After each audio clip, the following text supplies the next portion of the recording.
Hello friends, how are you? This is Suraj.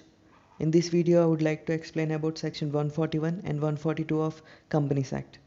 That are eligibility, qualifications and disqualifications of an auditors, and next section is remuneration of an auditors.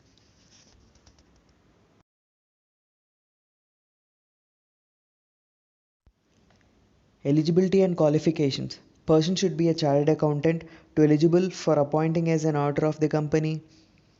Firm of chartered accountants whereof majority of partners practicing in India. Limited liability partnership is also appointed as an auditor of the company. Only partners who are chartered accountants shall authorize it to act or sign behalf of the firm. Disqualifications. Section 141 subsection 3. First one is a body corporate other than LLP is disqualified for being appointed as an auditor of the company. And second one is officer or employee of a company. And third one is partner or in employment with officer or employee of a company. And fourth one is person or his relative or partner holds securities in a group of companies exceeds face value of 1000 rupees or indebted to that group of companies or given a guarantee or security in connection with the indebtedness of third party for the same group of company. Group of companies are such company or subsidiary or holding company of that company or associate company or subsidiary of such holding company. Fifth one is person or a firm having business relationship with group of companies as specified in the previous slide. A person's relative, he is a director or employee or key managerial person of the company.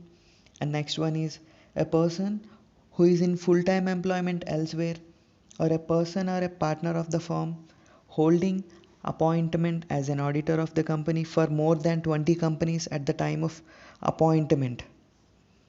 And ninth one is person convicted by a court up to 10 years he is disqualified for being appointed as an auditor of the company.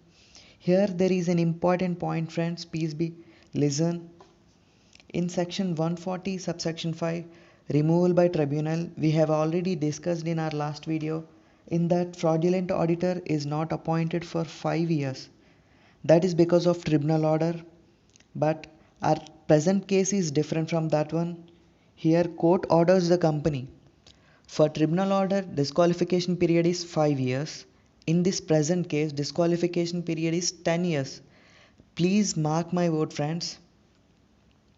And 10th one, a person engaged in a services specified in section 144, that is negative list of services, for subsidiary or associate companies or any other form of entity of the company at the time of appointment.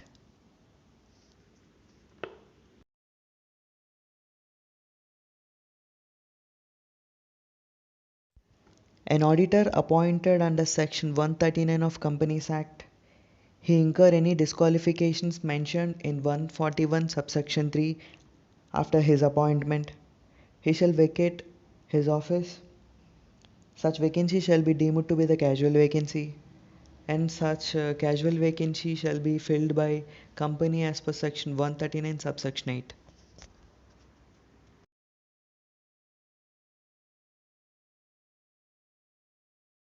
The remuneration of auditor of the company shall fixed in the general meeting in such manner as may be determined, provided that board may fix the remuneration of first auditor appointed by it.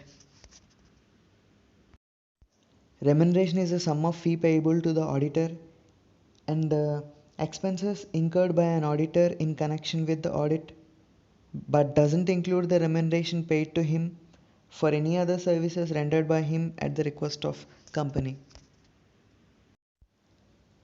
Thank you guys for watching this video. If you really enjoy this video, please like and share. I'm signing off for today. Enjoy the reading.